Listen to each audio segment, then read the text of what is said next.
ఈ ప్రాముఖ్యమైన సమయంలో నేను ప్రాముఖ్యమైన విషయాన్ని, ఒక వ్యక్తిని ఈ వ్యక్తి యొక్క జీవితాన్ని మనం కొన్ని ప్రాముఖ్యమైన విషయాలు మన భక్తి జీవితానికి నేర్చుకుందాం.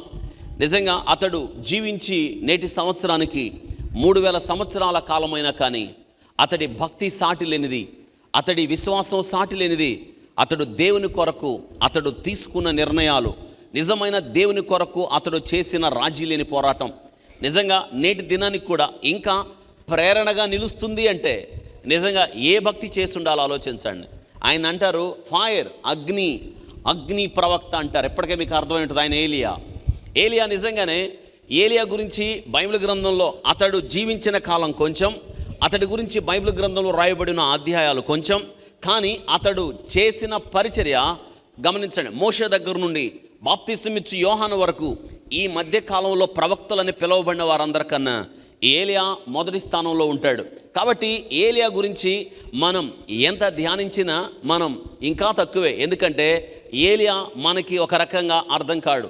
నిజంగా ఏలియా అసలు మనకి ఏలియాని గురించి ఆలోచిస్తున్నప్పుడు మనకు వచ్చే అనుమానం ఏంటంటే, అసలు నిజంగా ఏలియా మనిషేనంటారా, మనిషేనా లేకపోతే దేవదూత మనిషిగా వచ్చాడా అన్న డౌట్ మనందరికి వస్తుంది. ఎందుకంటే మనకు రకరకాల డౌట్లు వస్తాయి, అవునా కాదా?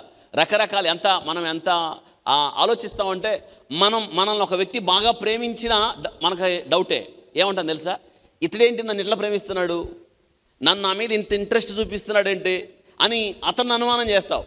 లేదా ఒక వ్యక్తి నిన్ను ద్వేషిస్తుంటే మళ్ళీ అనుమానం, ఎందుకు ఈ వ్యక్తి ఇలా మనల్ని ద్వేషిస్తున్నాడు అంటే, ఒక విషయం మనల్ని ఎక్కువగా ప్రేమించిన ఆ వ్యక్తి అంటే అనుమానమే, మనల్ని ద్వేషించిన అనుమానమే.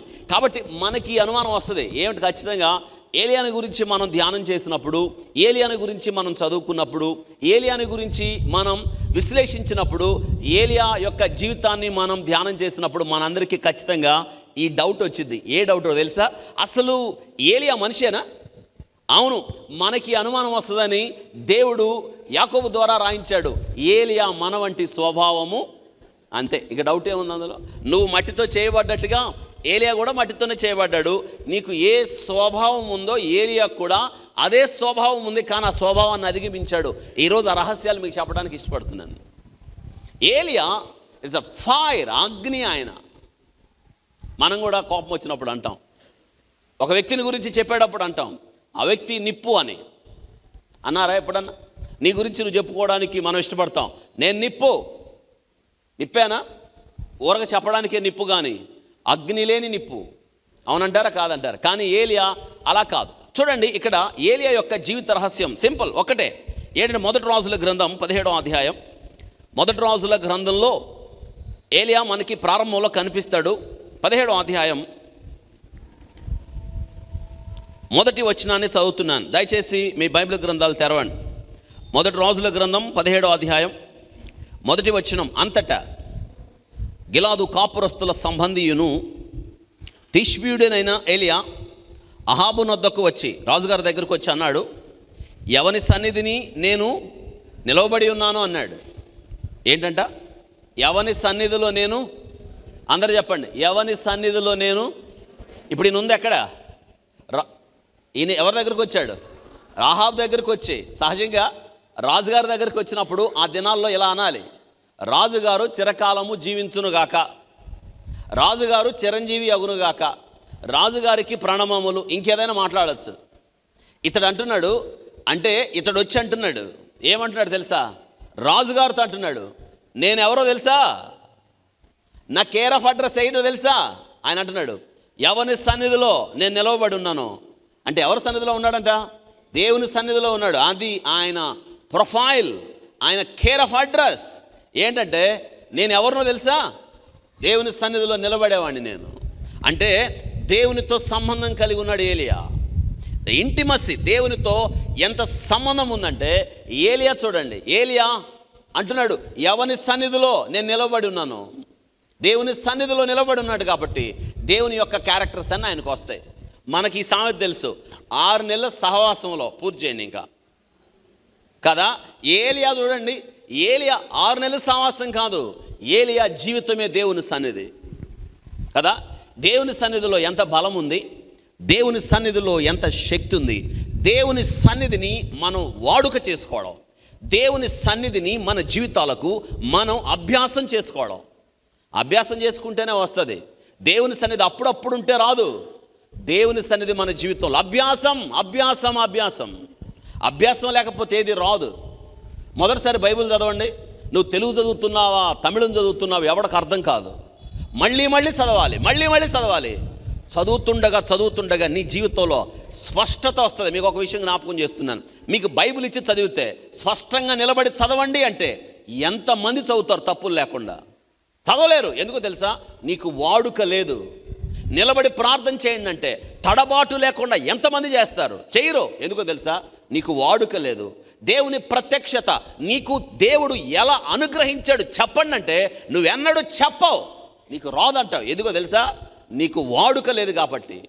ఒక మాట, వాడుక మన జీవితమే దేవుడు. దేవుడు లేకపోతే ఎందుకు? దేవుడే లేకపోతే, దేవుడే మన జీవితానికి లేకపోతే, అసలు మనం ఉందే దేవుని కోసం. దేవుడే లేకపోతే ఇంకా దేనికి? అవునా కాదా? ఇప్పుడు మా ఇంటికి ముందు కంపెనీ ఒకటి ఉంది. ఏం కంపెనీ అది? ILTD company. ఏముంటుంది అందులో? మా ఇంటికి వచ్చి తెలిసింది. పొగాకు కంపు. ఏముంటుంది అందులో? పొగాకు. దానిలో నుంచి సిగరెట్లు తయారు చేస్తారు. ఇప్పుడు ఐఎల్టీడీ కంపెనీ అనగానే మనకు గుర్తొచ్చింది ఏంటది? పొగాకు కంపెనీ అంటారు. ఇప్పుడు పొగాకు లేకపోతే కంపెనీ ఉంటుంది అది? బిస్కెట్ల కంపెనీలో ఏం తయారవ్వాలి కదా? బిస్కెట్లే తయారవ్వాలి. ఏ కంపెనీలో అవే తయారవ్వాలి. ఇంతకు నువ్వే కంపెనీ? డస్ట్బిన్ను. అవునంటారా కాదంటారా? దేవుడు తప్ప మిగతా అన్నీ ప్రోడక్ట్ అవుతాయి మనలో. మిగతా అన్నీ వస్తాయి. మనం ఉంది దేవుని కోసం. ఏలియా ఛాలెంజింగ్ ద ఫైర్. నిజంగానే ఆయన ఒక సవాలుతో కూడిన జీవితం నేటి దినాన మన జ్ఞాపకం చేస్తున్నాడు. జస్ట్ స్పాన్ తక్కువే బ్రతికాడు ఆయన. ఆయన గురించి తక్కువే ఉంది. అయితే 3000 సంవత్సరాల క్రితం జీవించాడు ఏలియా. అంతటా అన్నాడు, మొదలుపెట్టి అంటున్నాడు, ఎవని సన్నిధిలో నేను నిలవబడి ఉన్నాను అంటున్నాడు. ఆ ఇశ్రాయేలు దేవుడైన ఆ యెహోవా జీవము తోడు అన్నాడు. ఇక్కడ ఇంతకీ మాట ఎందుకు వాడినట్టు? ఇక్కడ వినండి. సరాసరిగా ఇతడు ఎక్కడికి వచ్చాడంటే రాజుగారి దగ్గరికి వచ్చాడు. ఇంకొక విషయాన్ని జ్ఞాపకం చేస్తున్నాను. ఈ రాజు ఇశ్రాయేలీలందరికన్నా పచ్చి దుర్మార్గుడు, వేస్ట్ ఫెలో. ఒక రకంగా ఎంత అనవసరమైన వ్యక్తి అంటే బైబిల్ గ్రంథం రాయబడింది, ఇశ్రాయేలీని 6 రాజులు భ్రష్టత్వంలోకి ఈడ్చారు. భయంకరమైన ఇశ్రాయేలీల రాజులు. యెరోబాము గుర్తున్నాడా మీకు? యెరోబాము దగ్గర నుండి ఆహాబు దాకా. యెరోబాము గుర్తున్నాడా? యెరోబాము ఎవరండి? యెరోబాము ఎవరు? Very good. కాబట్టి ఈ యొక్క రెహబాము దగ్గర తర్వాత యెరోబాముతో ఎన్ని గోత్రాలు? 10 గోత్రాలు వెళ్ళిపోయినాయి. ఈయనేం చేశాడో తెలుసా? మీరు యెరూషలేముకి వెళ్ళాల్సిన అవసరం లేదు, నేనే మీకు దేవుని తయారు చేస్తానని ఇతడు బేతేలులో దూడను తయారు చేసి ఇశ్రాయేలుని విగ్రహారాధన తట్టు తిప్పాడు. కౌంట్ డౌన్ స్టార్ట్ ఇశ్రాయేలుకి. ఆయన తర్వాత యెరోబాము తర్వాత ఇంకా పనికిమాలినోడు వచ్చాడు, నాదాబు. లిస్ట్ చెప్పండి. నాదాబు తర్వాత ఎవరు వచ్చారు? నాదాబు వచ్చాడు. నాదాబు తర్వాత బయేషా వచ్చాడు. బయేషా తర్వాత ఎలా వచ్చాడు? ఎలా తర్వాత జిమ్రీ తర్వాత ఓమ్రి వచ్చాడు. తర్వాత అహాబ్ వచ్చాడు. వీళ్ళల్లో ఒకళ్ళకి మించిన వాళ్ళు ఒకళ్ళు పనికిమాలినోళ్ళు. ఒక ప్రశ్న, మా నాన్న పనికిమాలినోడు, నువ్వు కూడా పనికిమాలినోళ్ళ? మీ నాన్న జీవించినట్టే జీవిస్తావా? మారవా? మీ తాత పనికిమాలినోడు, నువ్వు కూడా పనికిమాలినోళ్ళలాగా ఉంటావా? మన తల్లిదండ్రులు భక్తి చేయలేదు, నువ్వు చేయకుండా ఉంటావా? మన నాన్నోళ్ళు మనల్ని భ్రష్టత్వంలోకి తీసుకెళ్ళారు, మనం కూడా వెళ్దామా? మారాలి. మారకపోతే నీవే నీ ఇంటిని మార్చుకో, నీవే నీ ఇంటిని కట్టుకో. నీ జీవితం నీ ఇంటికి ఏమవ్వాలి తెలుసా? ఒక సవాలుతో కూడిన జీవితాన్ని నేర్పాలి. ఏలియా అదే చెప్తాడు మనకి. యెరోబాము దగ్గర నుండి అహాబు దాకా ఈ 7 రాజులు ఏం చేశారు తెలుసా? ఇశ్రాయేలీని నాశనానికి నడిపించారు.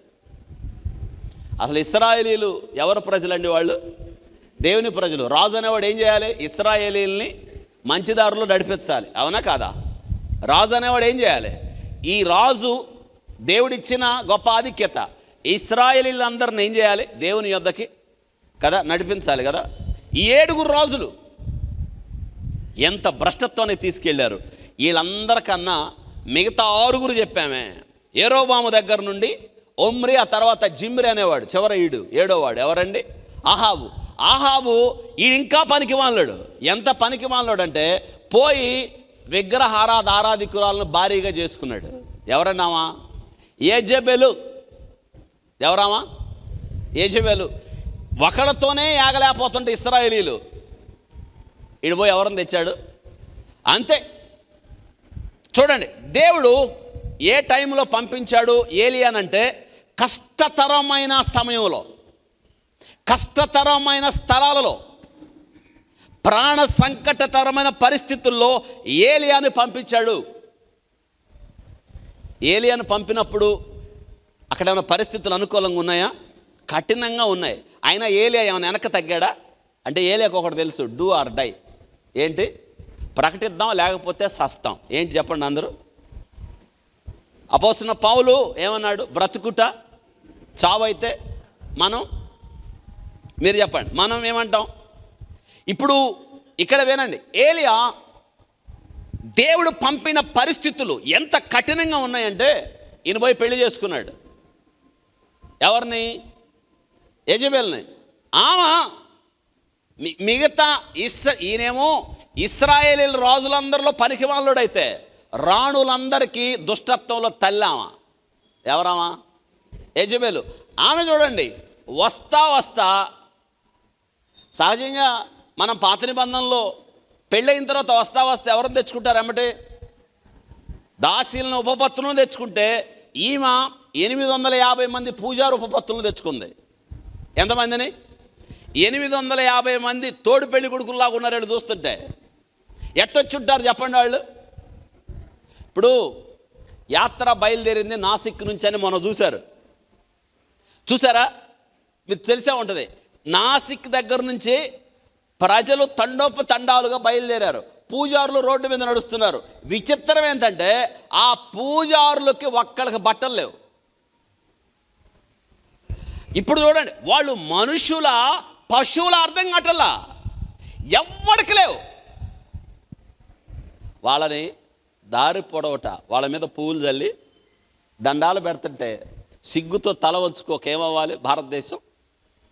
వాళ్ళు వెళ్ళంట అలాగెళ్ళి గంగా నదిలో స్నానం చేయగానే మన దేశం వెలిగిపోద్దంట. ప్రజలు నమ్మారు. వాళ్ళందరూ బయలుదేరి వస్తూ ఉంటే 850 మంది నిజంగా వీళ్ళు కూడా నడుచుకుంటూ వస్తూ ఉంటుంటారు. ఎవరమ్మటి? రాణమ్మటి. రావడం ఆమె శాసనం చేసింది. ఏడు తెలుసా? యెహోవా దేవుడు కాదు, నేను చెప్పేదే ఫైనల్. బయలు దేవుడే నిజమైన దేవుడు. అంటే ఏం చేసి ఉంటుంది ఏమో? రావడం. చూడండి, అసలు ఇశ్రాయేల్ దేశంలోకి అడుగు పెట్టగానే అనౌన్స్మెంట్ ఏంటో తెలుసా? యెహోవా దేవుడు కాదు, నిజమైన దేవుడు ఎవరో తెలుసా? బయలు. వాళ్ళు బయలుని ఎలా ఆరాధించేవాళ్ళు అంటే సీదోను సంబంధమైన వాళ్ళు. బయలు అంటే అర్థం ఏంటంటే అగ్నికి దేవత. అగ్ని కావాలంటే ఆ దేవుని దేవతనే ప్రార్థన చేయాలి. వర్షం కావాలంటే ఆ దేవతనే ప్రార్థన చేయాలి. ఇంకా ఏం చేయాలంటే మంచు కురవాలన్నా ఆ దేవుణ్ణి ప్రార్థన చేయాలి. 3, 1 అగ్ని, 2 వర్షం, 3 మంచు. ఈ 3 కావాలంటే బయలు దేవత చేతుల్లో ఉంటాయి కాబట్టి ఆ దేవుణ్ణి ప్రార్థన చెయ్యాలి. ఇంకొకటి ఆమె ప్రాపకాండ చేసింది ఆ రాణి. ఏంటో తెలుసా? నిజమే, మీరు నమ్ముకున్న యెహోవా దేవుడు అనేవాడు ఉన్నాడు, కానీ ఆయన ఇప్పుడు లేడు, చచ్చిపోయాడు. ఆమె ప్రాపకాండ చూడండి, ప్రజలు నమ్మేశారు. పైగా అక్కడక్కడ ఈమె ఎప్పుడైతే అడుగు పెట్టిందో, అడుగు పెట్టడం ఎక్కడైతే నిజమైన దేవునికి బలిపీఠాలు కట్టారో కూల్చేసింది. నిజ దేవుణ్ణి ఆరాధించే ఇశ్రాయేలీయుడు ఎవడైనా, విశ్వాసం కలిగినోడు ఎవడైనా ఉన్నాడంటే తలలు తెంచేసిందామా, చంపేసిందామా. ఆమె ప్రాపకాండ చేసింది. ఏంటో తెలుసా? దేవుడు ఉంటే నేను ఇన్ని కార్యాలు చేస్తుంటే దేవుడు నన్ను ఏం చేయడే? కాబట్టి మీరు పూజించే ఆ దేవుడు ఒకనప్పుడు ఉన్నాడు, ఆయన ఇప్పుడు మాత్రం లేడు, చచ్చిపోయాడు. నమ్మేశారు జనాలు. నిజంగా మనుషులు ఎంత బలహీనలు చూడండి. కదా. మనకి ఈరోజు ఉన్న విశ్వాసం రేపు ఉండదు. మనం ఎలాంటి వాళ్ళం అంటే మోషే ఇశ్రాయేలుతో చెప్పి దేవుడు రమ్మన్నాడు, కొండ మీదకి వెళ్తున్నాను, జాగ్రత్తగా ఉండండి అని చెప్పి వెళ్ళాడు. వాళ్ళ ముందేనా వెళ్ళాడా లేదా? ఎవరి కోసం వెళ్ళాడు? ఆ ప్రజల కోసమేనా? మోషే ఇన్ని సంవత్సరాలు కష్టపడింది ఇశ్రాయేలు కోసమే కదా. వెళ్ళిన మోషే రాలేదంటే మోషే ఎవరి దగ్గర తర్ఫీదులు పొందుతున్నాడు? కాబట్టి దేవుని దగ్గర. ఎవరి కోసం? దేవుడే అన్నాడు, మోషే నువ్వు నా దగ్గరకు వచ్చి నా యొద్ద నేర్చుకొని వెళ్ళి ఇశ్రాయేలుకి చెప్పు. ఇప్పుడు మోషే ట్రైనింగ్ ఎవరి కోసం కదా? మోషే అంత కష్టపడుతుంది ఇశ్రాయేలు కోసమే కదా, పైగా చెప్పెళ్ళాడు కదా. మోషే రాలేదంటే ఇంకెదురు చూడాలా లేదా? వీళ్ళు అంటారు, మోషే అనేవాడు ఏమయ్యాడో మా ముందు నడవడానికి అహరోన్, మా ముందు నడవడానికి మాకు ఒక దేవత కావాలి. ఎంత తొందరగా తప్పిపోయారు. మోషే ఆశ్చర్యపోయాడు, ఆ ప్రజలు అంత తొందరగా తప్పిపోవడం. నిజంగా ఎంత తొందరగా తప్పిపోతామండి. బైబిల్ తరగతుల్లో మనకి బైబిల్ క్లాసుల్లో ఇదే జరుగుతుంది. మనకి గల్తీ పత్రిక ధ్యానం చేస్తూ ఉన్నాం మనం. గల్తీలు చూసారా ఎంత తొందరగా తప్పిపోయారు వాళ్ళు విశ్వాసం నుండి. గల్తీ పత్రిక పౌలు రాస్తుంటున్నాడు, ఓ గల్తీలారా మిమ్మల్ని ఎవడు భ్రమ పెట్టెను? ఒకానప్పుడు బాగా పరిగెత్తుతున్నారు, ఆ పరిగెత్తటం ఎందుకు ఆగిపోయింది? సత్యము వెంట పరిగెత్తకుండా ఎవడు మిమ్మల్ని అడ్డగించాడు? ఆత్మతో ఆరంభించి శరీరదారులు అవుతారా? ఎంత బాగా రాస్తున్నాడు ఆ పత్రిక. ఎవడో ఆపేశాడు, ఎవడో మాట నమ్మేశారు, ఏ తప్పుడు సిద్ధాంతం మిమ్మల్ని పక్కకు తీసుకొని వెళ్ళింది. బయలు ప్రవక్తల్లాగా ఎడు చూసిన వాళ్ళే 850 మంది, 450 మంది అషేరా, 400 మంది బయలు ప్రవక్తలు. మొత్తం ఇశ్రాయేల్ దేశం మొత్తాన్ని ఆక్రమించేశారు ఈ ప్రవక్తలు. ఎవరు ఆధ్వర్యంలో అండి? చూడండి, యెజబెలు ఆమె ఒక పెద్ద పూజారిలాగా కదా. 850 మంది ఆమె చేతి కింద. చూడండి, ఇశ్రాయేలీల దేవుణ్ణి పేరెత్తేవాళ్ళు లేడు, పేరెత్తితే అంతే. ఇంకా ఆలోచించండి ఒక్కసారి, ఎంత కష్టమైంది చూడండి. మన పక్కన ఉన్న తమిళనాడు ఒకానప్పుడు కదా క్రైస్తవత్వం తేజరిల్లింది అక్కడే. దేవుని శిష్యుడు, యేసుక్రీస్తు శిష్యుడు తోమా అక్కడికే వచ్చాడు కదా. ఒకానప్పుడు ఆ పట్టణం మీకు తెలుసో తెలీదో, తమిళనాడు అంతగా అభివృద్ధి చెందడానికి దేవుని బిడ్డల ప్రత్యక్షత కారణం. అక్కడ తమిళనాడు అంత గొప్పగా ఎదగడానికి దేవుని సేవకుల యొక్క గొప్ప త్యాగం అదే. కానీ నేటి దినాన్ని ఏమైంది తెలుసా? మొన్న వాక్యం చెప్పడానికి పాస్టర్లు వెళ్ళారు చాలామంది. వెళ్తే అక్కడ వేరే ప్రాంతానికి వెళ్ళే సువార్త చెప్తుంటే వాళ్ళని పట్టుకొని కట్టేసి ఏం చేస్తారో తెలుసా? గుండు చేసి పిలక పెట్టేసి నామాలు పెట్టేశారు వాళ్ళకి. ఒకసారి ఆలోచించండి ఎంత కఠినంగా ఉన్నాయి పరిస్థితులు. కాబట్టి ఈరోజు ఏలియా లాంటి రోషం, ఏలియా లాంటి పౌరుషం, ఏలియా లాంటి ధీరత్వం, ఏలియా లాంటి తెగింపు, ఏలియా లాంటి జీవితం మనకు కావాలి. అందుకే దేవుడు ఈ వాక్యం ద్వారా మనతో మాట్లాడుతున్నాడు. ఆమె ఏం చేసిందంటే విగ్రహారాధన పునఃస్థాపించింది. ఇప్పుడు ఇంత చేస్తున్నప్పుడు ఈయన ఏం చేస్తున్నాడు? ఈయన ఎవరు? ఎందుకే ఆహాబో అనేవాడు ఏం చేస్తున్నాడు? ఇంతకు ఆయన పౌరుషం ఉందా లేదా? ఉంటే అట్టెందుకు చేస్తాడు వాడు? పౌరుషం లేదు. ఉన్న కాస్త పౌరుషం ఒకవేళ ఉన్నా ఈమె దెబ్బకేమైంది? అది పోయింది. సింహాసనం మీద కూర్చునేవాడిని మంచం మీద పడుకోబెట్టిందంటే టూ డేంజర్. ఏమంటారా? అవునా కదా? పైగా ఈమెమో బయట తిరుగుతుంటే ఆయన ఎక్క కూర్చున్నాడు అంటే పూర్తిగా ఎవరి చేతుల్లోకి వచ్చేసింది అధికారం. అంతే. వివాహాలు అనేవి జాగ్రత్తగా జరగాలి. ఏమాత్రం తేడా వస్తే యెజబెల్ ఇంటికి తెచ్చుకున్నట్టే. జాగ్రత్త. దేవుణ్ణి అడిగి ఎవరిని తెచ్చుకోవాలో ఇంటికి వాళ్ళని తెచ్చుకోవాలి. వివాహంలో దేవుని అధికారం రావాలి, అధికారం కింద జరగాలి, ఆయన ఆధిపత్యానికి ఒప్పుకోవాలి. దేవుడు ఎవరిని ఇస్తే వాళ్ళతోనే. దేవుడు కాదన్న వాళ్ళ పక్కన పెడితే డౌటే లేదు నీ ఇంటికి యెజబెల్ వచ్చినట్టే. నీ కొడుకు మంచం మీద, ఆమె బయట. ఎవరు కావాలి నీకు? ఆలోచించు. దేవుని అధికారం. ఈరోజు క్రైస్తవులు కూడా కట్నాలకు ఆశపడి, వేరే విధంగా ఆశపడి, ఇది దుర్మార్గమైన ఆలోచన. ఇది ఎందుకు కట్నం నీకు? దేనికి డబ్బులు? దేనికి ఇవి? ఆలోచించండి. నీ ఇంటికి గొప్ప వ్యక్తి రావాలి. గొప్ప వ్యక్తి రావాలంటే గొప్ప వ్యక్తి ప్రభు పాదాల దగ్గర పట్టుకుంటే గొప్ప వ్యక్తిని తెస్తాడు. అంతేగాని అనవసరమైన కుళ్ళు విషయాలకి రాజీ పడే కదా కట్నాల కోసం వెంటబడే క్రైస్తవులు నేటి దినాన సమాజానికి వీళ్ళు పీడ, వీళ్ళు దుర్మార్గం, ఇది పులిపిండి. ఇది మనం ఎలా చెప్తాం ఆలోచించండి. కట్నం తీసుకోవద్దని ఎలా చెప్తావు? తీసుకోని. మనకు అధికారం ఉందా? దేవుని ఆరాధించే అధికారం ఉందా? కట్నం తీసుకుంటే జీవితాంతం వేధించబడి గుచ్చుకొని చస్తాం మనం. జాగ్రత్త. బైబిల్ పద్ధతులు అనుసరించాలి. ఏ విషయంలో రాజీ పడకూడదు, వద్దో కట్నం. ఇలాంటి కొత్త తరం రావాలి. క్రైస్తవుడుగా అది ఘంటాపదంగా చెప్పాలి. మీరు ఆలోచించండి ఒకసారి. ఈ ప్రాముఖ్యమైన విషయంలో ఏలియా లాంటి తెగింపు రావాలి. ఏది ఆ తెగింపు? ఏలియా చూడండి, వచ్చాడు ఆ సమయంలో. చూడండి, ఆ మాట రాయబడింది, అంతటా ఎవ్వడు లేడు ఇశ్రాయేలులో. నిజమైన దేవుడు ఒకవేళ గుండెల్లో భయం ఉన్నా చెప్పే ధైర్యం ఎవడలేదు. ఎందుకో తెలుసా? యెహోవా అంటే చాలు వాడిని చంపేస్తున్నావా? అసలు ఆ మాట అంటానికే లేదు. చాలామంది నమ్మేశారు. ఏమన్నా తెలుసా? నిజమే, యెహోవా అనేవాడు ఒకనప్పుడు ఉన్నాడు, ఇప్పుడు ఆయన లేడు, చచ్చిపోయాడు అని నమ్మిచ్చేసిందామా. ఇప్పుడు చాలామంది ఆమె కోసం ప్రాణ భయంతో ఎందుకు వచ్చిన గొడవ అని బయలు దేవత వైపు తిరిగారు చాలామంది.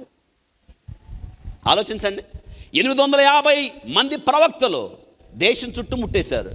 భారతదేశంలో కూడా అదే జరుగుతుంది తెలుసా మీకు? నువ్వు అలాగే చేతులు పట్టుకొని ఉంటే చీరల్లో కూడా వస్తారు ఏదో టైంలో. ఆ నాసిక్లో బయలుదేరిన ఆ దిగంబర స్వాములు చీరల్లో ప్రత్యక్షమైతే ఏం చేస్తాం?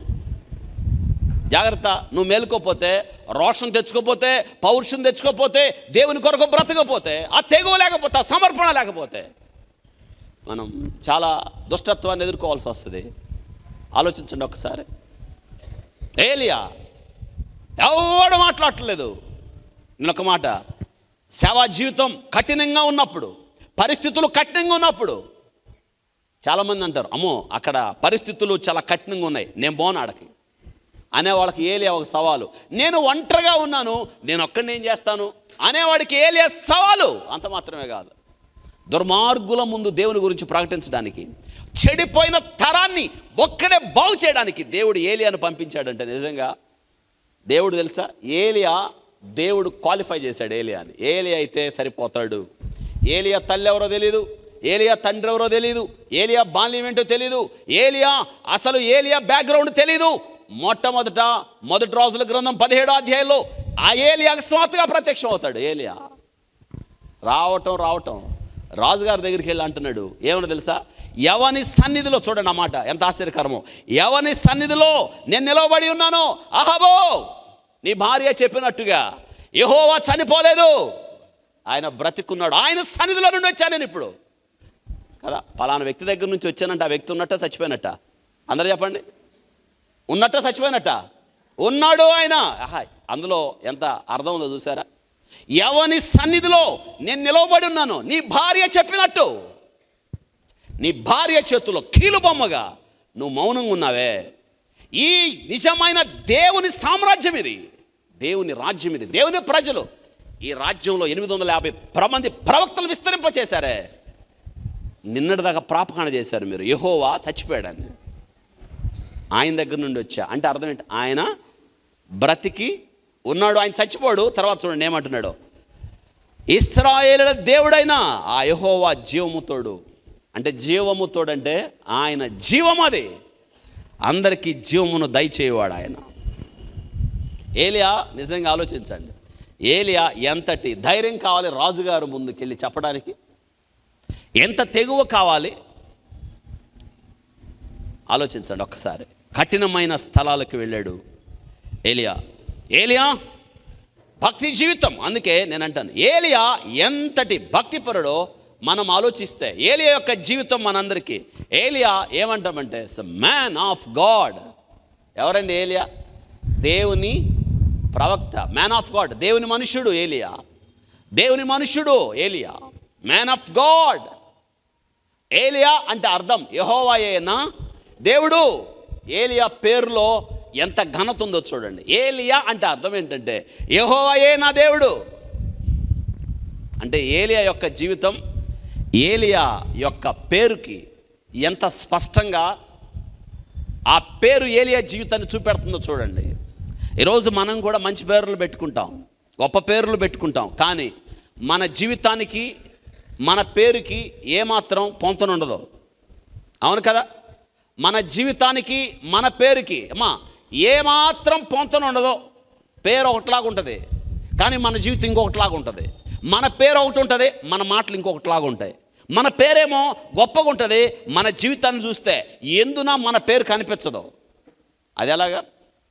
ఈరోజు ఆలోచించండి. మంచి పేరు పెట్టమని దైవ సేవకులను అడిగావు, మంచి పేరు పెట్టించుకున్నావు. మరి ఆ పేరుకు తగ్గట్టుగా నీ బిడ్డల మీద పనిచేసావా? చెయ్యో. పేరు పెట్టేస్తే ఎలా సరిపోద్ది? ఈరోజు ఆలోచించండి. పేరు పెట్టినంత మాత్రాన ఏమి జరగదో, ఆ పేరుకు తగ్గట్టు బిడ్డల మీద పనిచేయాలి. దేవుని కొరకు వారిని పెంచే విషయంలో రాజీ పడకూడదు.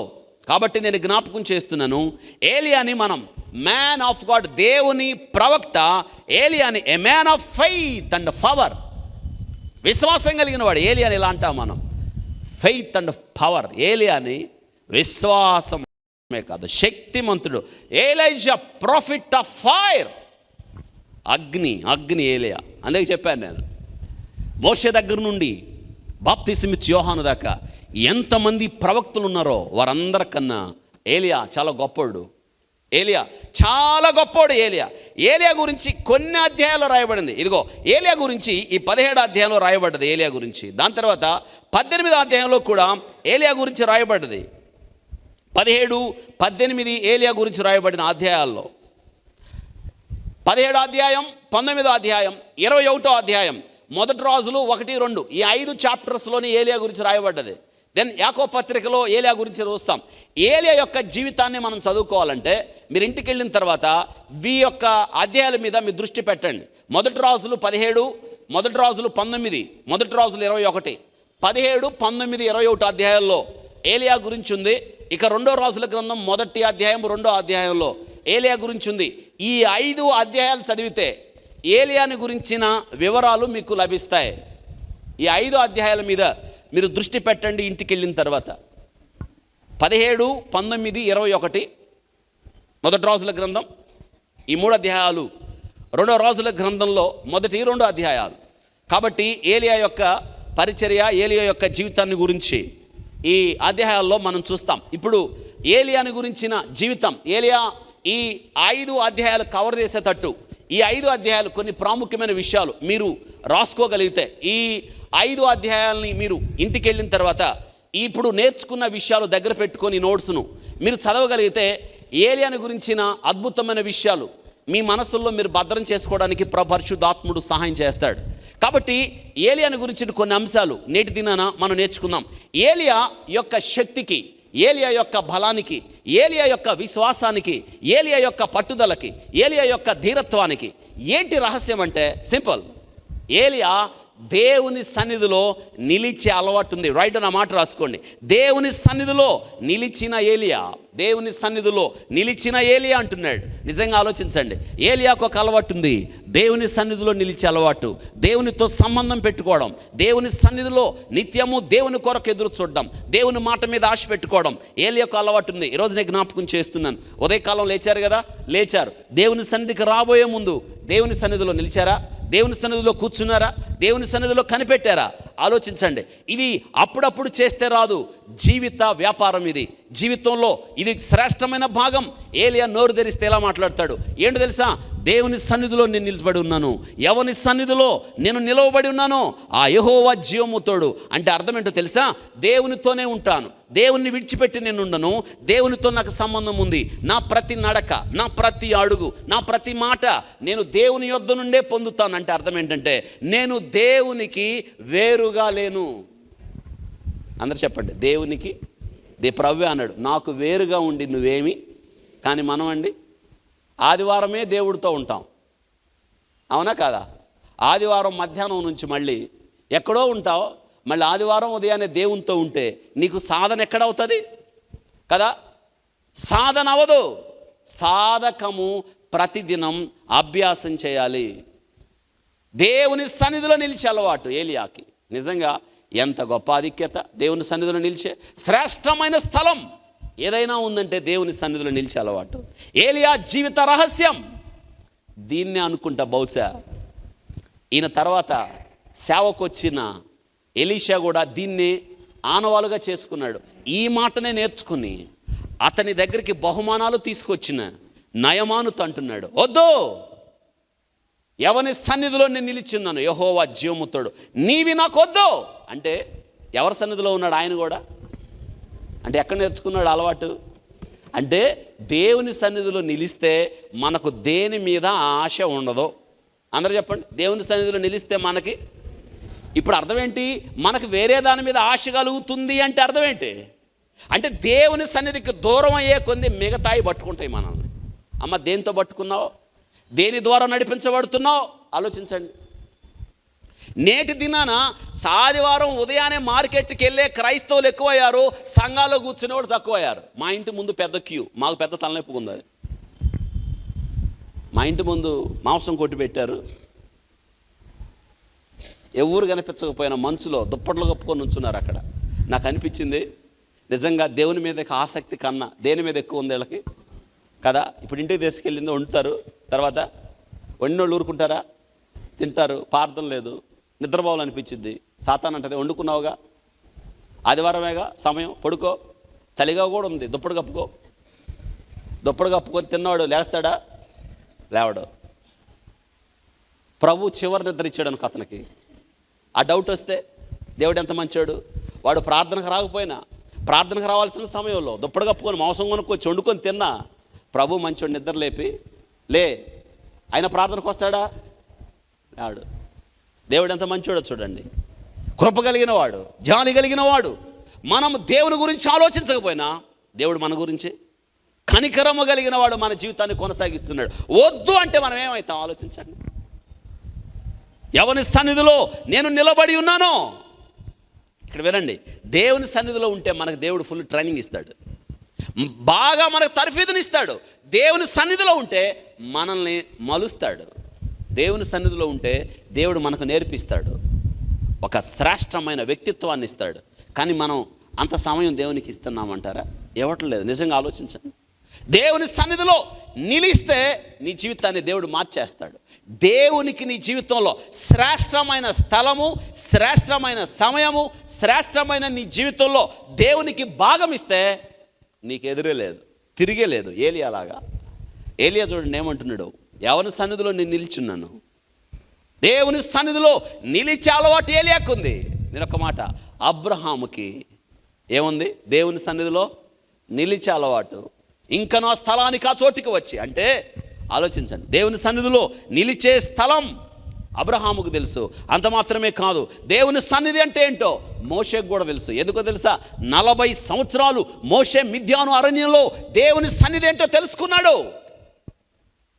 ఆ సన్నిధిలో ఉన్న బలం, ఆ సన్నిధిలో ఉన్న శక్తి, ఆ సన్నిధిలో ఉన్న ప్రభావాలు మోషేకు తెలుసు. కాబట్టి 20 లక్షల మంది ఇశ్రాయేలీలు నడిపించుకెళ్ళేటప్పుడు మోషే దేవునితో అంటుంటే, ప్రభువా నీ సన్నిధి లేకుండా మమ్మల్ని తీసుకొని వెళ్ళొద్దు. అంటే నీ సన్నిధిలో నిలవాలి మేమందరం. అందరూ చెప్పండి, ఎవరి సన్నిధిలో ఉండాలి?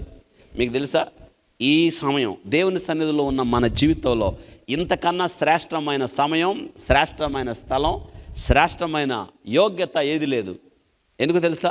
ప్రభు మనందరితో మాట్లాడుతున్నాడు, మన జీవితాన్ని ఆయన సరిచేస్తున్నాడు. కాబట్టి నేను జ్ఞాపకం చేస్తున్నాను, ఏలియా దేవుని సన్నిధిలో నిలిచాడు.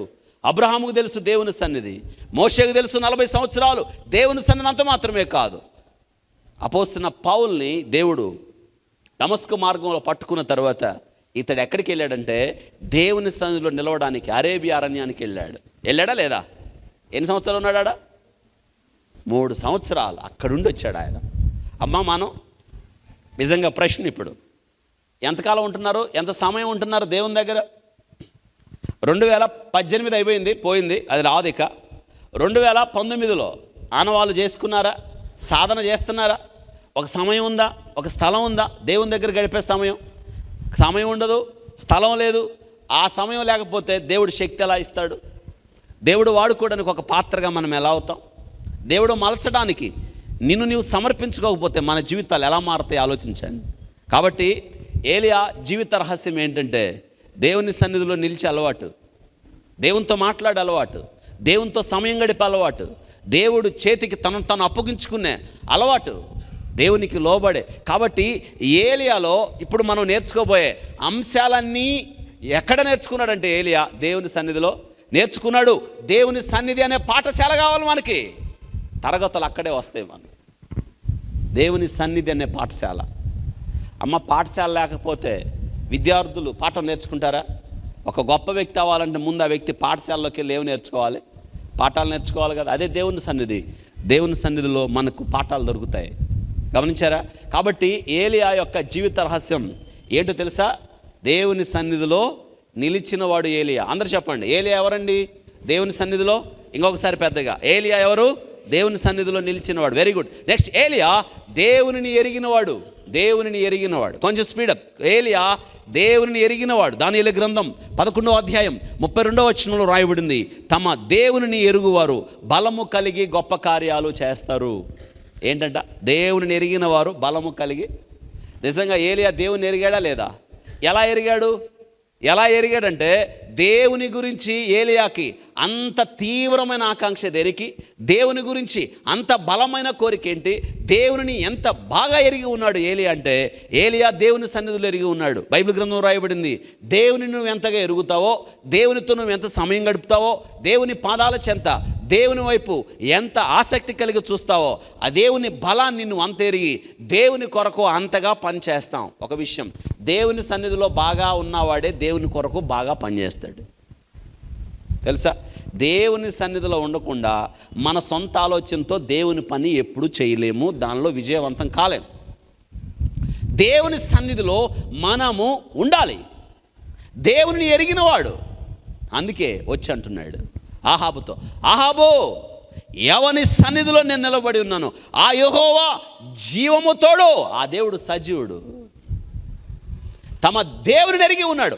అందుకే ఏలియా ఎంత బలమైన కార్యాలు చేశాడంటే, బైబిల్ గ్రంథంలో మొట్టమొదటగా చనిపోయిన వ్యక్తిని లేపిన మొట్టమొదటి ప్రవక్త ఎవరు? ఏలియా. ఎంత బలమైన కార్యం! చచ్చిపోయిన వ్యక్తిని లేపడమా? ఇంకో విషయం, ఏలియా ఎంత బలమైన కార్యాలు చేశాడంటే, ప్రార్థన చేస్తే 3.5 సంవత్సరాలు వర్షం పడలేదు, ప్రార్థన చేస్తే 3.5 సంవత్సరాల మళ్ళీ వర్షం పడింది. ఏలియా ప్రార్థన చేస్తే ఆకాశము నుండి అగ్నిదేవుడు కుమ్మరించాడు. అసలు ఏలియా బలహీనం పడిన సమయంలో ఏలియాకు ఫుడ్ పెట్టడానికి ఆకాశం దేవుడు పరలోకం నుండి ఎవరిని పంపాడు కదా? వడ్డిచ్చే వాళ్ళని ఏమంటాం?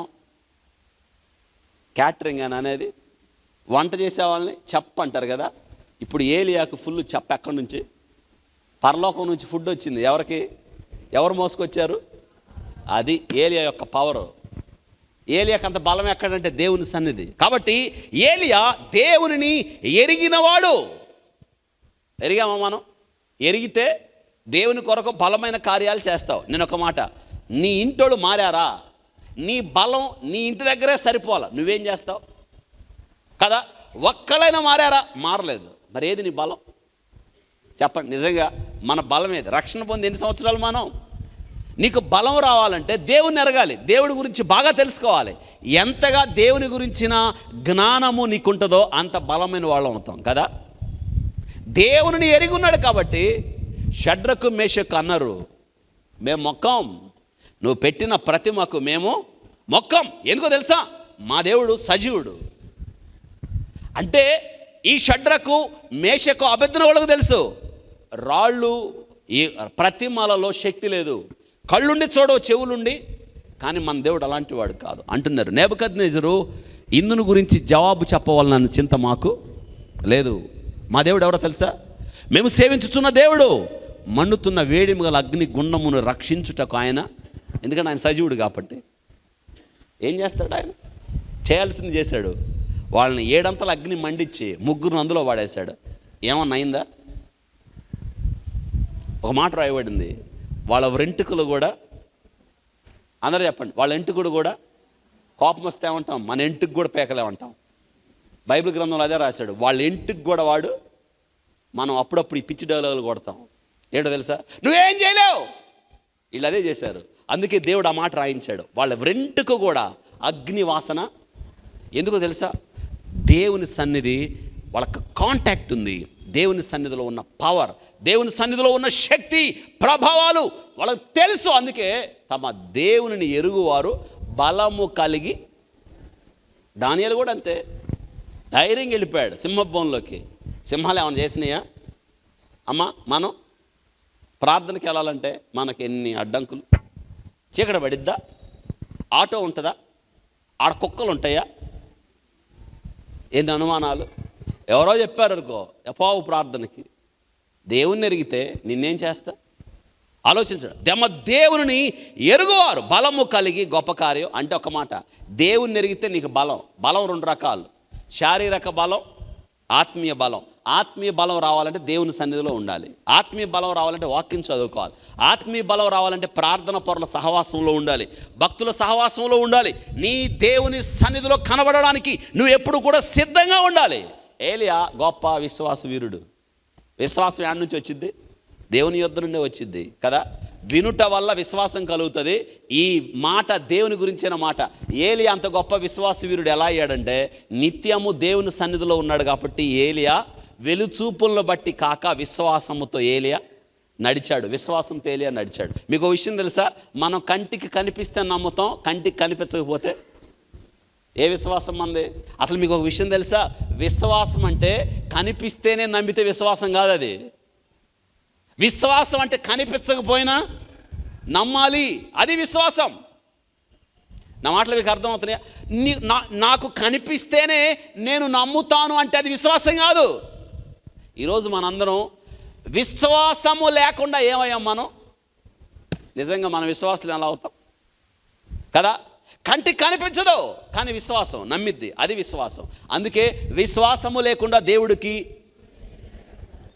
ఏలియా 3.5 సంవత్సరాల తర్వాత మళ్ళీ ప్రార్థన చేస్తున్నాడు కదా. 3.5 సంవత్సరాల తర్వాత ప్రార్థన చేస్తున్నప్పుడు 12 పిలిచి అడిగారు, వెళ్ళి సముద్రం తట్టు చూడు అంటే వాడు వెళ్ళి అంటున్నాడు, నాకేం కనిపించట్లేదు అన్నాడు. ఏలియా మళ్ళీ ప్రార్థన చేశాడు, మళ్ళీ చూడు అన్నాడు. వాడు వచ్చి అన్నాడు, అయ్యా నాకు అసలు ఏం కనిపించట్లేదు అన్నాడు. మళ్ళీ మళ్ళీ మళ్ళీ ఇలా 6 సార్లు. ఏలియా ప్రార్థన చేస్తానే ఉన్నాడు, వెళ్ళి చూడు అంటున్నాడు. ప్రార్థన చేస్తానే ఉన్నాడు, వెళ్ళి చూడు అంటున్నాడు. 6 సార్లు అయిపోయి అంటున్నాడు, 6సారి వచ్చి నాకేం కనిపించట్లేదయ్యా. ఏలియా ప్రార్థన ఆపలేదు, మళ్ళీ ప్రార్థన చేసి వెళ్ళి చూడుపో అంటే అంటున్నాడు, అయ్యా ఇప్పుడు నాకు మనిషి చెయ్యంత మేఘం నాకు. ఇప్పుడు వెళ్ళి చెప్పు ఆహాబుకి, తన రథము అడ్డగించకుండా 3.5 సంవత్సరాలు వర్షమే లేదు, అడ్డగించకుండా త్వరగా వెళ్ళమని చెప్పు అంటే. ఏలియా విశ్వాసం ఎంత గొప్పదో చూడండి. ఏలియా విశ్వాసం ఏంటో తెలుసా? మేఘము కనిపించక ముందే మేఘము కనిపించేటట్టు అతడు చూశాడు. అంటే ఒక విషయం ఏంటో తెలుసా? పనివాడికి కనిపించింది ఎవరికి చూశాడు? ఏలియా చూశాడు. పైగా కనిపించింది ఎంత? చెయ్యంత మేఘం. చెయ్యంత మేఘం ఎంత వర్షాన్ని ఇచ్చింది? ఏలియా అంటున్నాడు, రథములను అడ్డగించకుండా విస్తారమైన వర్షపు ధ్వని చప్పుడు నాకు వినిపిస్తుంది. ఎవరికి వినిపించలా? విశ్వాసపు నేత్రాలే వినిపిస్తాయి. వర్షపు ధ్వని చప్పుడు నాకు వినిపిస్తుంది. ఎంత విశ్వాసం ఉందా? విశ్వాసం. విశ్వాసం రావాలంటే దేవుని సన్నిధిలో మనం అభ్యాసం చేయాలి, లేకపోతే విశ్వాసం రాదు. మనం విశ్వాసులమే కానీ నిజమైన విశ్వాసులం కాదంటాను నేను. మనం చాలాసార్లు తొలగిపోయే విశ్వాసం. ఏలియా గొప్ప ప్రార్థన పరుడు, ప్రార్థన వీరుడు, ప్రార్థన శక్తి ఉంది ఏలియాకి. అవును, యాకోబు భక్తుడు ఏలియా గురించి రాస్తూ 5వ అధ్యాయం 6:18 అతడు అంటాడు ఏంటంటే, మనలాంటి స్వభావం కలిగిన వాడే కానీ అతడు ప్రార్థింపకుండునట్లు ఏం చేశాడు? ఆసక్తితో ప్రార్థన చేసినప్పుడు 3.5 సంవత్సరాలు వర్షం కురవలేదు. మళ్ళీ అతడు ప్రార్థించగా 3.5 సంవత్సరాలు ఏంటంటే తర్వాత ఏం కురిసింది? వర్షం. ప్రార్థన. ఏలియాకి ప్రార్థన అంటే ఏంటో బాగా తెలుసు. ప్రార్థించినప్పుడు కదా ఆకాశము నుండి అగ్ని కురిసింది. ఇది చెప్పండి, ప్రార్థన. నేను అంటాను, బైబిల్ గ్రంథం రాయబడింది, ఇతడంతా మనఃపూర్వకంగా ప్రార్థన చేశాడు. అంటే ఇప్పుడు ఏలియా ఎంత ప్రార్థన అంటే దేవునితో మాట్లాడటం. దేవుడు మనతో మాట్లాడాలంటే మనం దేవుడు కోరుకున్న వ్యక్తులుగా ఉండాలా లేదా? ఉండాలి. దేవుడు ఆశించిన వ్యక్తులుగా ఉండాలా లేదా? ఉండాలి. దేవుడు కోరుకున్న స్థలంలో ఉండాలా లేదా? ఖచ్చితంగా ఉండాలి. ఇంకొక మాట, దేవుడు మన హృదయాలను చూచినప్పుడు ఆయన ఇష్టపడే వ్యక్తులుగా ఉండాలా లేదా? అవును, కీర్తనకారుడు అంటాడు, నా హృదయములో నేను పాపమును లక్ష్యము చేసిన ఎడల ఆయన నా మనవి వినకపోవును. కాబట్టి ఏలియా ప్రార్థన పరుడు, డౌటే లేదు అందులో. ఎంత ప్రార్థన పరుడు అంటే ఏలియా ప్రార్థన ఖచ్చితంగా మనం సాధన చేయాలి. ఏలియా గొప్ప ధైర్యం కలిగిన వాడు. నిజంగానే ఆలోచించాలి, ఇంత ధైర్యం ఎలా వచ్చింది? బైబిల్ గ్రంథం రాయబడింది, నీ సన్నిధిలో ఉండేవారు ధైర్యవంతులు. దేవుని సన్నిధి ఎరిగినవారు, దేవుడు ఎవరో ఎరిగినవారు. ఇందాక వాక్యంలో మనం నేర్చుకున్నట్లుగా తమ దేవుని ఎరుగువారు బలము కలిగి గొప్ప కార్యాలు చేస్తారని. ఎవరైతే దేవుని ఎరుగుతారో వారు చాలా బలమైన కార్యాలు చేస్తారు. దేవుని సన్నిధిలో ఉన్న ఏలియా ఎంత బలమైన కార్యం చేశాడు. దేవుని సన్నిధిలో ఉన్నవాళ్ళు పిరికివారిగా ఉండరు. దేవుని సన్నిధిలో ఉన్నవారు నీతిమంతులుగా ఉంటారు. నీతిమంతులు సింహం వలె ధైర్యంగా ఉంటారు కదా. ఏలియా ఎంత ధైర్యంగా ప్రకటించాడో ఆలోచించండి. క్రూరురైన యెజెబెలు ముందు నిలబడి, దుర్మార్గుడైన ఆహాబు ముందు నిలబడి నిజమైన దేవుడి గురించి చెప్పడానికి ఎంత ధైర్యం కావాలో ఆలోచించండి. దేవుని సన్నిధిలో నిలిచిన దావీదు ఎంత ధైర్యంగా గొల్యాతు మీదకి వెళ్ళాడు. దేవుని సన్నిధిలో నిలిచిన షడ్రకు, మేషకు, అబేద్నెగో అగ్ని గుండంలోకి నడుచుకుంటూ వెళ్ళారు. దేవుని సన్నిధిలో నిలిచిన దానియేలు ధైర్యంగా సింహబోన్లోకి. మరి మనం ఉందా దేవుని సన్నిధిలో? ఏలియా ఆలోచించాడు, గద్దించాడు. ఎంత ధైర్యం కావాలి? ఎవరిని గద్దించాడు? రాజును గద్దించాడు. రాజు భార్యని గద్దించాడు. ఎవరు? ఏలియా. గద్దించడానికి ఎంత ధైర్యం కావాలి? పైగా ఆ గద్దింపుకి వెళ్ళిన వాళ్ళు మామూలు వాళ్ళ, చాలా కట్టిన వాళ్ళు. అవును కదా. ఒక్కోసారి గద్దించినందుకు ప్రాణాన్ని పోగొట్టుకున్నాడు. ఎవరండి? యోహాను కదా. ఫిలిప్పు దగ్గరికి వచ్చి అన్నాడు, నీవు నీ తమ్ముడు భార్యతో అక్రమ సంబంధం కలిగి ఉన్నావు, తప్పు కదా అన్నందుకు ఆయన కోపం రాలా. ఎవరికి వచ్చింది? ఆమెకు వచ్చింది. అంటే అనకుండా ఆమె ఆడే ఉందన్నమాట. చూసారా, సమయం కొరకు కనిపెట్టింది. అంటే ప్రాణంతో చెలగాటం, తెగింపు. ఇంత ధైర్యం ఎలా వచ్చింది ఏలియాకి? దేవుని సన్నిధిలో ఉన్నాడు. That's the secret. అవును కదా. అవును, ఏలియా గొప్ప రోషము కలిగినవాడు. 3 ఏలియాకి ఎంత బాగా వర్తిస్తే చూడు. గొప్ప విశ్వాస వీరుడు, గొప్ప ప్రార్థన పరుడు, గొప్ప ధైర్యం కలిగిన వాడు, గొప్ప రోషము కలిగిన వాడు. ఎవరి కోసం అండి రోషం? ఏలియాకి దేవుని కోసం రోషం. మనకి ఒక్క విషయంలో తప్ప మిగతా అన్ని విషయాల్లో ఉంటుంది రోషం. అవునా కాదా? రోషం లేనిది ఒక్క దేవుని విషయంలోనే. అవునా కాదా? నేను జ్ఞాపకం చేస్తున్నా, రోషం కలిగి ఉన్నాను. ఆ రోషం ఉంటే దేవునికి మహిమ వచ్చింది. ఆ రోషమే ఇశ్రాయేలీయులకి విజయాన్ని తీసుకొచ్చి పెట్టింది. 40 దినాల నుండి గొల్యాతు సవాలు చేస్తూ ఉన్నాడు. ఎవరిని? ఇశ్రాయేలీయులు. వాడు ఇశ్రాయేలీని తిట్టట్లా. ఎవరిని? ఇశ్రాయేలీల దేవుణ్ణి తిడుతున్నాడు. ఏమంటున్నాడు? మీరు నేను ఫిలిస్తీన్ని కాదా, మీరు ఇశ్రాయేలీలు కాదా అని అంటాడు ఒక అడుగు ముందుకేసి. ఈ దినాన ఇశ్రాయేలీల సైన్యాన్ని నేను తిరస్కరిస్తున్నాను అంటే ఏంటో తెలుసా? మీరు జీరో, నేను హీరో అన్నాడు మన భాషలో. ఎవరు హీరో అంటావాడు? ఫిలిస్తీన్ హీరో. ఇశ్రాయేలీలను ఏమంటున్నాడు? జీరో. మనల్ని ఎంతమంది అంటున్నారట? మీరు ఆలోచించండి. జీరో అని అనడానికి అవకాశం ఎందుకు ఇచ్చావు?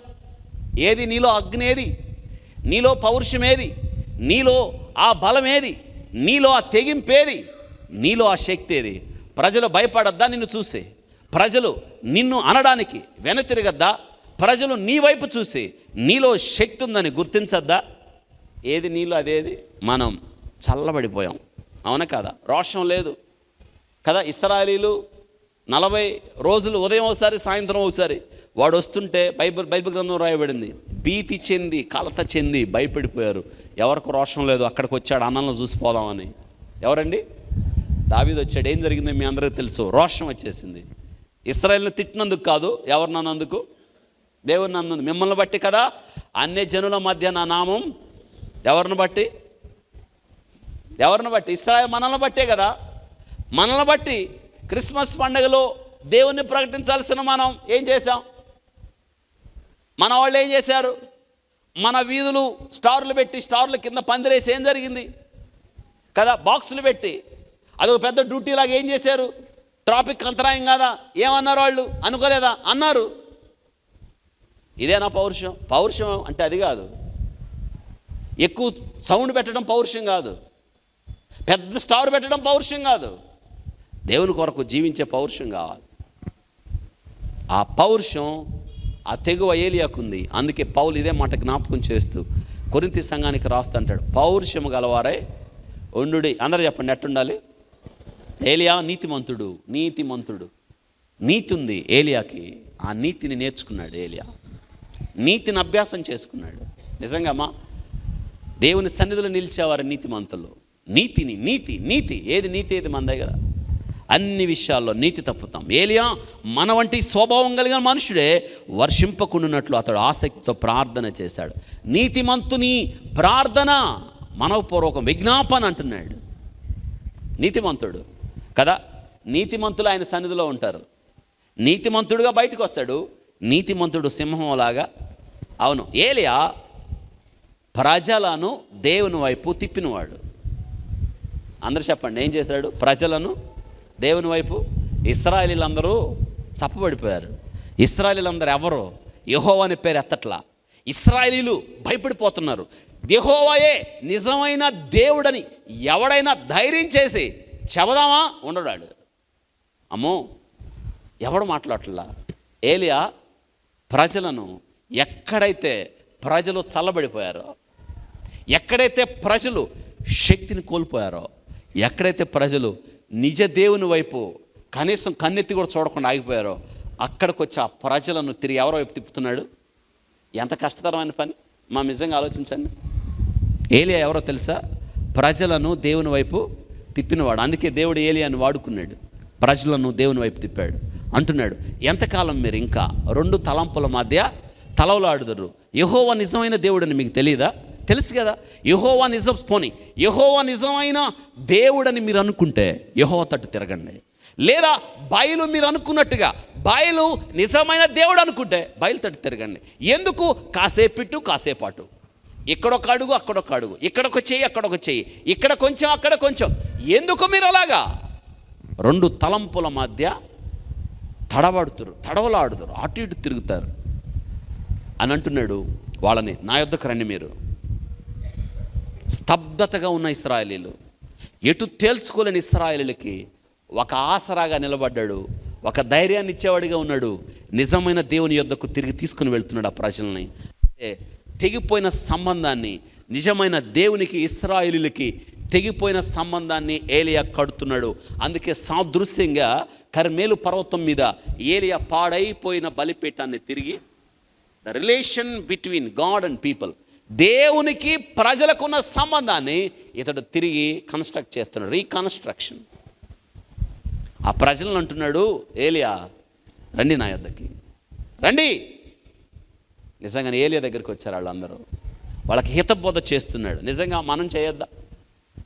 దేవుని యొద్దకు రాకుండా ఇంకా నశించిపోతున్న అనేక మంది, నిజ దేవుని ఆరాధించకుండా ఉండిపోయిన అనేక మంది, మరి మనం చేయొద్దా? అవును, యెహోవాయే నిజమైన దేవుడని ఏలియా రుజువు చేశాడు.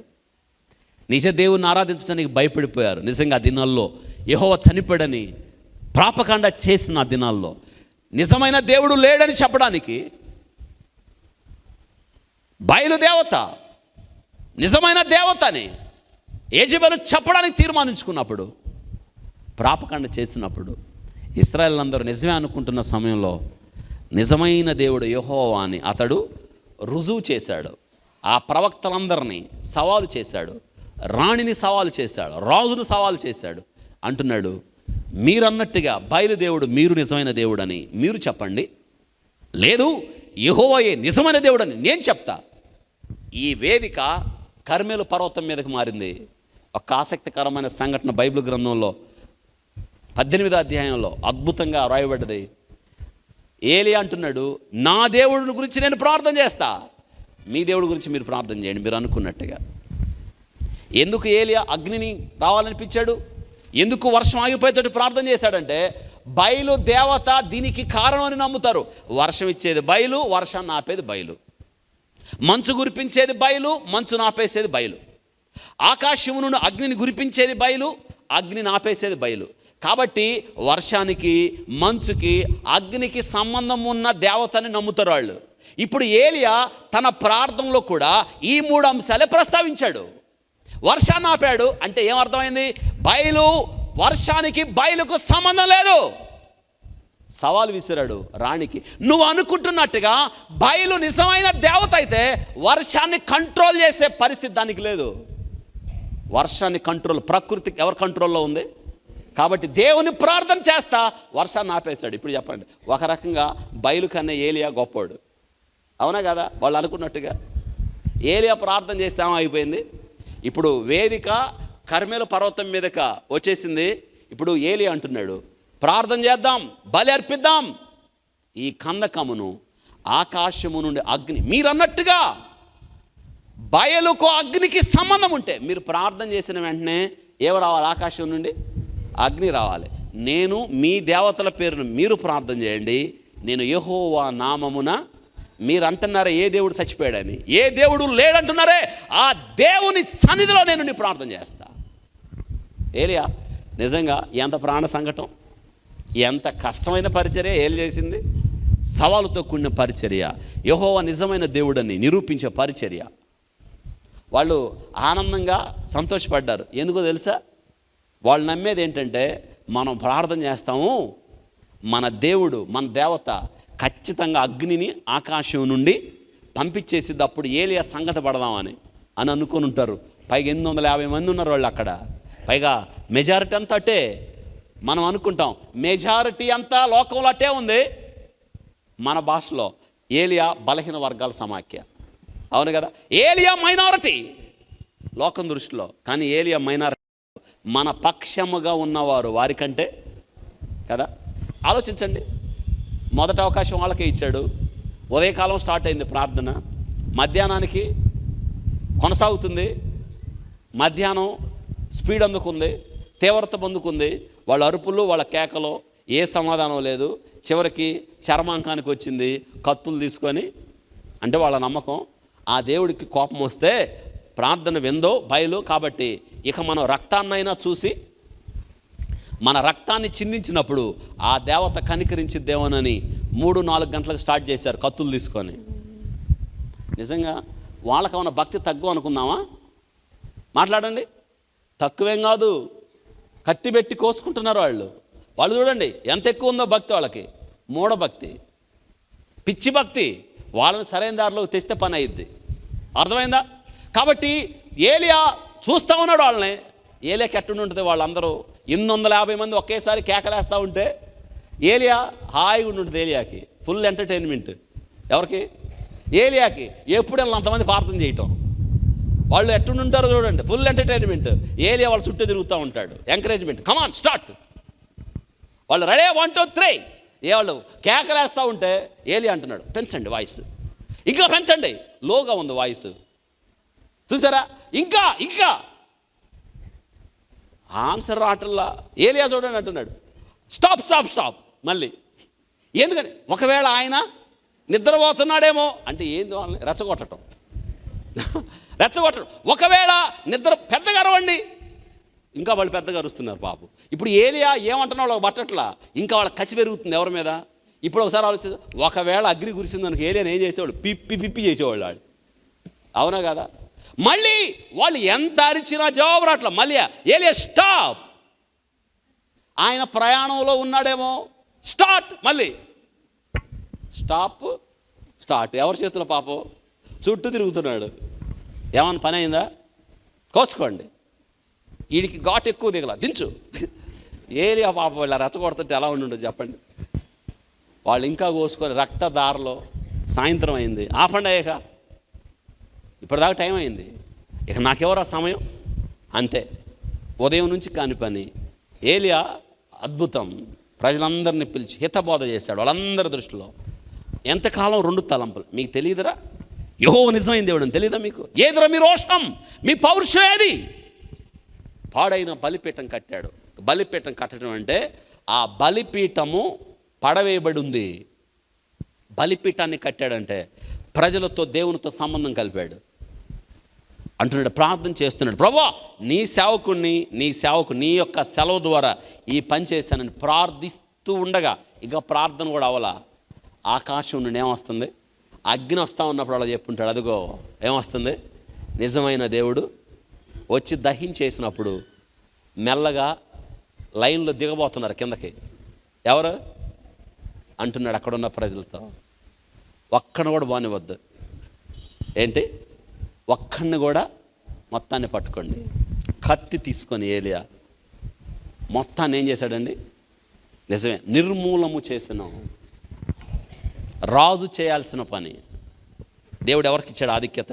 అవును, నిజమైన దేవుడు ఎప్పుడైతే ఆకాశము నుండి అగ్ని కురిచిందో ఇశ్రాయేలు అరుస్తున్నారు. నిజమైన దేవుడు ఎప్పుడు? అగ్ని కురవకముందా, కురిసిన తర్వాత? మన బ్యాచ్. మనం కూడా మనం కనిపిస్తేనే నమ్ముతాం, కనిపించకపోతే నమ్మం. ప్రత్యేకించబడిన జీవితం కలవాడు ఏలియా. రైట్, ఆ మాట రాసుకోండి. ఏలియా ప్రత్యేకమైన జీవితం గలవాడు. తను ప్రత్యేకించుకున్నాడు ఏలియా. ఎవరితో కలవలేదు, దేవుని మీద దృష్టి నిలిపాడు. అవును, ఏలియాని దేవుడు ప్రత్యేకించాడు. ఏలియా జీవితమే ప్రత్యేకం, ఏలియా యొక్క నడవడికే ప్రత్యేకం. కరువు కాలంలో ఏలియాను దేవుడు ప్రత్యేకంగా పోషించాడు కాకుల ద్వారా. కరువు కాలంలో సారెపతు విధవరాల ద్వారా పోషించాడు. ఏలియాని దేవుడు దాస్తూ వచ్చాడు, ప్రత్యేకంగా ఏలియాని నడిపిస్తూ వచ్చాడు. ఏలియా ప్రత్యేకంగా జీవించాడు. నిజమే, భ్రష్టమైన లోకంలో, పాపం నిండిన లోకంలో మనం కూడా ప్రత్యేకంగా జీవించాలి, దేవుని కొరకు జీవించాలి. పౌలు తిమోతి పత్రిక 2వ అధ్యాయం 19 నుండి 22 వచనాల్లో అంటున్నాడు, ఎవడు తను ప్రత్యేకించుకోవాలి. వీటిల్లో చేరక దేవుడు వాడుకోవడానికి అర్హమైన పాత్రగా ఉన్నప్పుడు దేవుడు వాడిని వాడుకుంటాడు అని పౌలు తిమోతికి రాస్తున్నాడు. అవును, ప్రత్యేకించుకున్న జీవితం మనకు కావాలి. అవును, ఏలియా దేవునిపై ఆధారపడినవాడు. అన్ని సమయాలలో, అన్ని పరిస్థితుల్లో దేవునిపై ఏలియా ఆధారపడ్డాడు. కరువు కాలంలో నా సంగతి ఏంటి అనలేదు. దేవుడు వెళ్ళి కెరీత్ దగ్గర దాగుండు, నిన్ను పోషించడానికి నేను కాకులను పంపించానంటే ఏలియా అక్కడికి వెళ్ళాడు. అక్కడ వాగు ఎండిపోయినప్పుడు ఏలియాని దేవుడు అన్నాడు, ఇప్పుడు సిదోను సంబంధమైన సారెపతుకు వెళ్ళు, నిన్ను పోషించడానికి అక్కడ నేను ఒక విధవరాలు నుంచానన్నప్పుడు నిజంగా ఏలియా అక్కడికి వెళ్ళాడు. సంపూర్తిగా ఏలియా దేవునిపై ఆధారపడ్డాడు. అద్భుత రీతిగా కాకుల ద్వారా, విధవరాల ద్వారా కరువు కాలం అంతా కూడా ఏలియా పోషించబడ్డాడు. కాకులు నన్నెక్కడ పోషిస్తే ప్రభు అనలేదు, విధవరాలు నన్ను పోషించటం ఏంటని అడగలేదు. అందుకే దేవునికి సంపూర్ణంగా లోబడి దేవుని చేత నడిపించబడ్డాడు ఏలియా. నిజమే, దేవునికి లోబడ్డాడు. దేవుడు ఏది చేయమంటే అదే చేశాడు. దేవుడు ఎక్కడ దాగుండమంటే అక్కడే దాగున్నాడు. దేవుడు ఎక్కడికి నడవమంటే అక్కడికి నడిచాడు. అందుకే దేవునికి సంపూర్తిగా లోబడి దేవుని చేత నడిపించబడ్డమే కాదు, కానీ దేవునికి సంపూర్ణముగా మహిమపరిచిన వాడు ఏలియా. దేవుడు చూడండి, ఏలియా జీవించిన కాలంలో దేవుని మాట ఎన్నడూ విననివాడు కాదు, దేవునికి అవమానం తెచ్చినవాడు కాదు.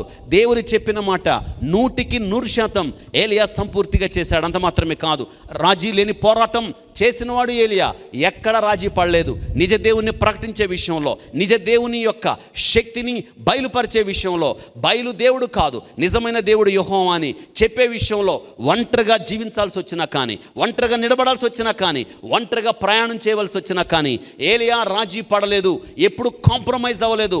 అవతల రానుండొచ్చు, అవతల పరివారం ఉండొచ్చు, కానీ అవతల లోకములో శక్తిమంతులుగా ఉండొచ్చేమో, కానీ ఏలియా యొక్క ధైర్యం, ఏలియా యొక్క శక్తి ఎక్కడి నుంచి వచ్చిందంటే ఏలియా దేవుని సన్నిధిలో నిలబడేవాడు. అందుకే ఏలియా రాజీ లేని పోరాటం చేశాడు. ఒంటరిగా ఉన్నా కానీ నిజమైన దేవుడు ఎవరో చెప్పడానికి ఏలియా ఇష్టపడ్డాడు. నిజంగా ఆలోచించారా? మనం అలా చెప్పగలమా? ఒంటరిగా ఉంటే మనం అంటాం, మనం ఏం చేస్తాంలే, మనతో ఇంకెవరైనా ఉంటే మనం పోరాడొచ్చు అంటాం. కానీ ఏలియా మనందరికీ ఒక శ్రేష్టమైన ఒక పాఠం. ప్రార్థించి వర్షం ఆపాడు ఏలియా. నిజంగానే ప్రార్థించి తిరిగి వర్షం కొరకు ప్రార్థన చేశాడు. ఇందాక మన వాక్యం విన్నట్లుగా ఆకాశము నుండి ఏలియా అగ్నిని రప్పించాడు. నిజంగా ఏలియా ప్రార్థన ఎంత ఆసక్తి కలిగిన ప్రార్థన, ఏలియా ప్రార్థన ఎంత పట్టుదలిగిన ప్రార్థన. అసలు ఏలియా ప్రార్థన చేస్తే దేవుడు కాదనేది ఏది కూడా లేదు. అంటే ఏలియా చూడండి, ఏలియాకి దేవునికి ఉన్న సంబంధం. ఇంకొక మాట, ఏలియా బైబిల్ గ్రంథంలో మొట్టమొదట చనిపోయిన వ్యక్తిని ఏలియా లేపాడు. అవును, బైబిల్ గ్రంథంలో రాయబడిన, అందుకే ఏలియా దేవుని ఆత్మతో, పరిశుద్ధ ఆత్మతో నింపబడ్డాడు. తను దేవుని దగ్గరికి వెళ్ళే సమయం వచ్చినప్పుడు ఏలియా ఎలీషాతో అంటున్నాడు, నేను నీ యొద్ద నుండి వెళ్ళకముందు నీకేం కావాలంటే నీ మీద ఉన్న ఆత్మలో నాకు, అంటే ఏలియా దేవుని ఆత్మ చేత నడిపించబడ్డాడు. అవును, రాణి అయిన యెజెబెలుకు ఒక్కోసారి భయపడి ప్రాణము తీసుకోమని ప్రార్థన చేశాడు. ఇక్కడ ఒక విషయం చెప్పాలి, ఇంత గొప్ప వ్యక్తి కదా ఏలియా. ఇప్పుడు పర్వతం మీద 850 మందిని ఏం చేశాడు? చంపేశాడు. ఈ సంగతి రాణి అంది, రేపు ఇదే టయానికి నిన్ను కూడా చంపుతానంది. ఎవరిని? ఏలియాని. ఏలియా ఏం చేశాడు? ఏం చేయాలి ఏలియా? రేపు ఇదే టయానికి నిన్ను చంపుతానంటే ఏలియా ఏమనాలి? 850 మందిని ఎట్ట చంపానో నిన్ను కూడా అట్ట చంపుతాను అన్నాడు. ఈయన కూడా అన్నాడా? అనలేదు. ఏం చేశాడు? పారిపోయాడు. అంటే చూసారా, అందుకే ఏలియా ఎంత శక్తిమంతుడా. ఒక్కొక్కసారి మానవ బలహీనత ఏలియాని వెంటాడింది మన లైఫ్లో. అందుకే ఏలియా మన వంటి స్వభావం కలిగిన వాడే. అయితే భయపడి పారిపోతున్న ఏలియాని దేవుడు ఆపి తిరిగి ఏలియాకు శక్తి ఇచ్చి, ఏలియాకు బలం ఇచ్చే తిరిగి తన పరిచర్య.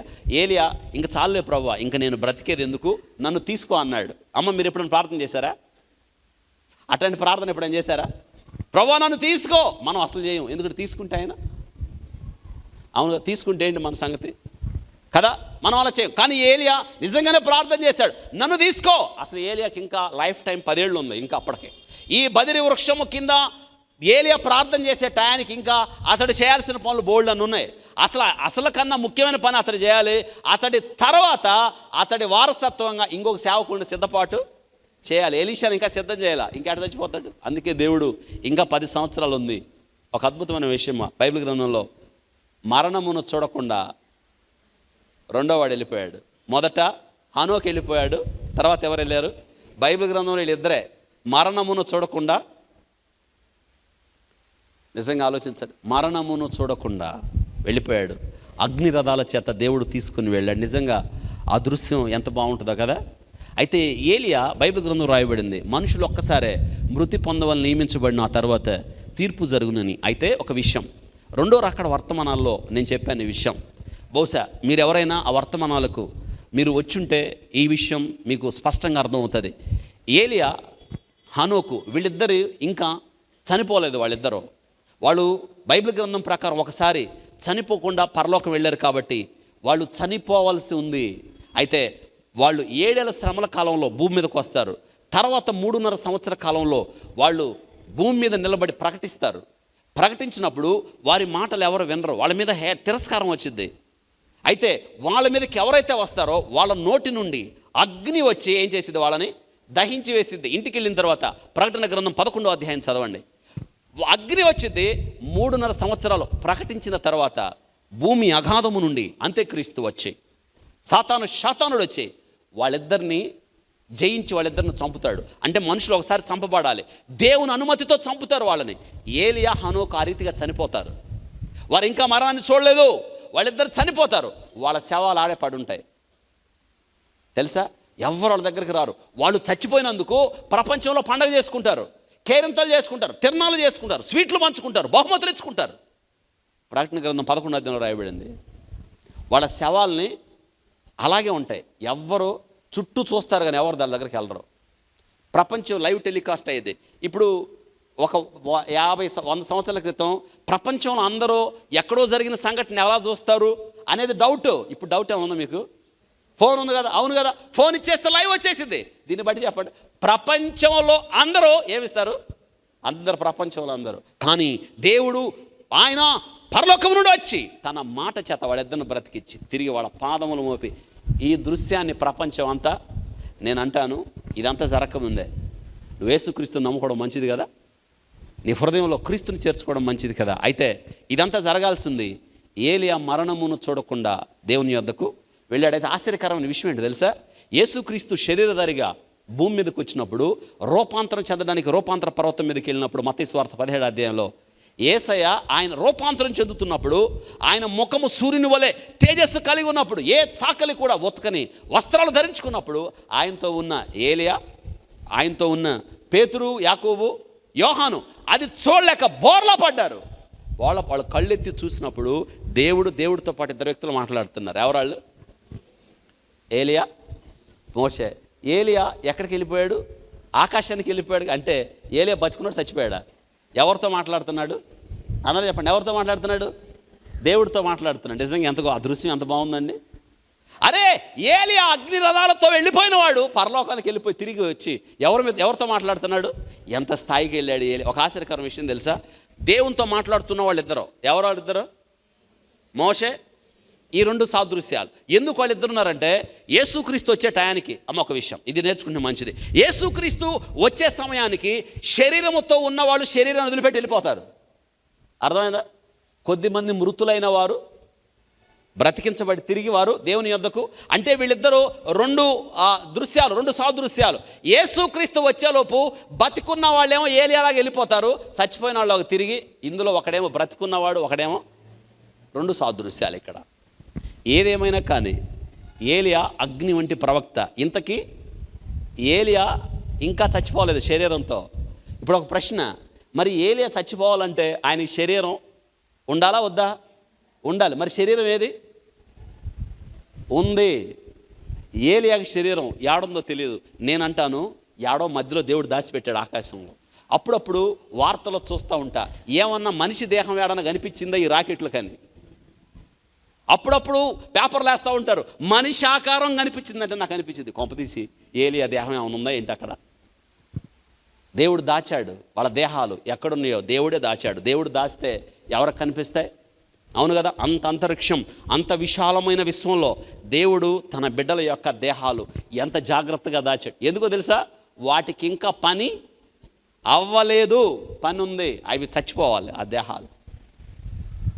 నిజంగా ఏలియా ఎంత గొప్ప. అందుకే దేవుడు ఏలియాని పంపిస్తానన్నప్పుడు యేసుక్రీస్తుని ఏలియా అనుకొని యేసుక్రీస్తు శిష్యులు అడిగాడు, నా గురించి జనాలు ఏమనుకుంటున్నారంటే, ఆ శిష్యులు వచ్చి అన్నారు, నిన్ను అందరూ ఏమనుకుంటున్నారు తెలుసా? ఏలియా. ఎందుకంటే మలాకి గ్రంథం 4వ అధ్యాయంలో రాయబడింది, ఏలియాను పంపిస్తానని దేవుడు చెప్పాడు.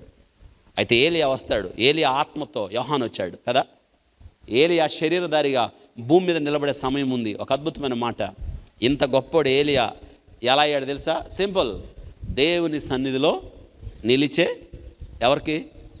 ఏలియాకి. ఎవరి సన్నిధి అన్నారు చెప్పండి, ఎవరి సన్నిధిలో నిలిచే అలవాటు?